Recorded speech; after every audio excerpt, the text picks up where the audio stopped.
11/11/2024 से हो रहा है। दिनांक 24 रविवार दिन थैंक्सगिविंग धन्यवाद रविवार के रूप में मनाया जाएगा। इस दिन सारे विश्व में परमेश्वर पिता को धन्यवाद देने का कार्य होता है, क्योंकि परमेश्वर ने जगत से ऐसा प्यार किया है कि उसने अपना इकलौता पुत्र प्रभु यीशु मसीह को इस संसार में इसलिए भेजा कि लोग जीवन पाएं और उद्धार पाएं।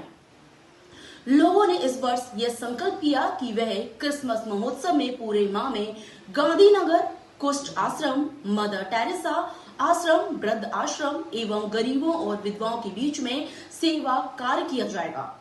साथ ही यह संकल्प दिया गया कि प्रभु यीशु मसीह के प्रेम का संदेश, विश्वास, आशा, नम्रता, धीरज, सहायता करना एवं आने वाली चुनौतियों का सामना प्रेम के साथ करना 1 दिसंबर को प्रथम आगमन का रविवार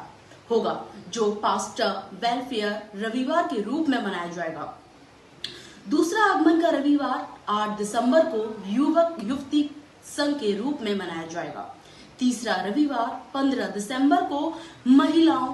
का वुमेन संडे के रूप में मनाया जाएगा। 22 तारीख को चौथा आगमन का रविवार भारतीय समाज के द्वारा से भ्राता लोगों के माध्यम से बनाया जाएगा। केरोल सिंगिंग गाने के लिए घर घर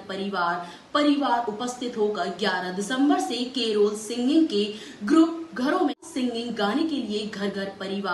परिवार उपस्थित होकर 11 दिसंबर से केरोल सिंगिंग के ग्रुप घरों में जाएंगे। और विशेषता उन सारे घरों में जो लोग केरोल सिंगिंग ग्रुप के लोगों को आमंत्रित करेंगे, वहां पर जाकर गीत गाकर प्रभु यीशु मसीह के जन्मोत्सव का संदेश दिया जाएगा। सारे चर्चेस में उत्साह का माहौल है और इस उत्सव को सभी धर्म, सभी जाति, सभी वर्ग लोगों के साथ प्रेम संदेश के रूप में मीडिया युवा अध्यक्ष मार्टिन ने वही यह पूरा महीना सेवा भाव के रूप में मनाया परमेश्वर को धन्यवाद देने का दिन है।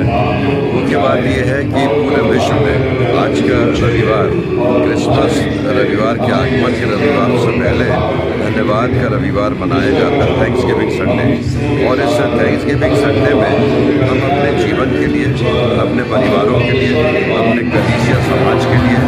राष्ट्र के सार्वभौमिक कलीसिया के लिए, संपूर्ण राज्य के देश और प्रदेश और विश्व के लिए, विश्व बंधुत्व के लिए प्रार्थना करते हैं कि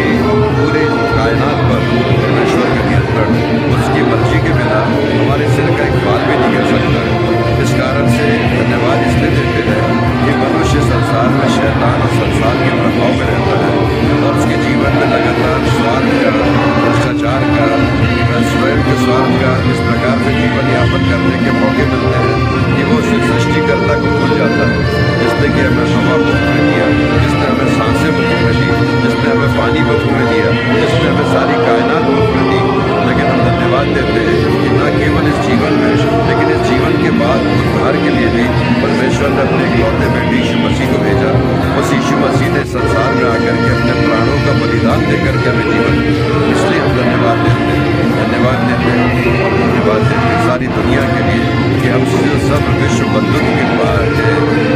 बंधन में बंधे हुए अपने जीवन को यापन करें, क्योंकि ये जीवन बड़ा बहुमूल्य है, ये बार बार नहीं मिलता। जो मिला है तो दूसरों की सेवा के लिए, दूसरों की सहायता के लिए और दूसरों की हर प्रकार की अगुवाई करने के लिए। मैं शुभकामनाएं देता आज से क्रिसमस के समय तक 1 जनवरी तक, जब तक नया साल नहीं हो जाता, पूरे माह में ये सेलिब्रेशन करते हैं। अगला रविवार आगमन का पहला रविवार है। अब यहाँ से घरों को सजाना, चर्चेस को सजाना, अपने आप को बदलना, अपने जीवन की उन सारी सांसारिक आकर्षणों से अलग होकर अपने जीवन के महत्व को समझना कि हमारा जीवन क्यों ईश्वर ने दिया है, दूसरों की सेवा के लिए और सहायता के लिए। अगर सर हमेशा दीन दुखी समाज में, ईसाई समाज भी हमेशा दीन दुखी मदद के आगे रहती है, क्या वजह है? उसका कारण ये है कि प्रभु यीशु मसीह ने बड़ी साधारण सी शिक्षा दिया कि जब न्याय का दिन होगा, जजमेंट डे होगा, तो उस दिन यीशु मसीह केवल एक ही बात पूछेंगे कि तुमने जब मैं भूखा था खाने को दिया, जब मैं प्यासा था तुमने पानी पिलाए, जब मैं नंगा था तुमने कपड़े पहनाए, जब मैं गरीब और दलदल में था, बंदी गृह में था, तुम मुझसे मिलने आए। तो वो पूछेंगे हमने कब किया प्रभु, तो वो कहेंगे जिस तुमने छोटे से छोटे के साथ किया, हर किसी दलित के साथ, गरीब के साथ। इसलिए मसीह समाज में उच्च और निम्न वर्ग के लोग नहीं होते, सब बराबरी के हैं और सबको परमेश्वर ने जीवन दिया है जिसके लिए हमें दूसरों की सहायता करना आवश्यक है।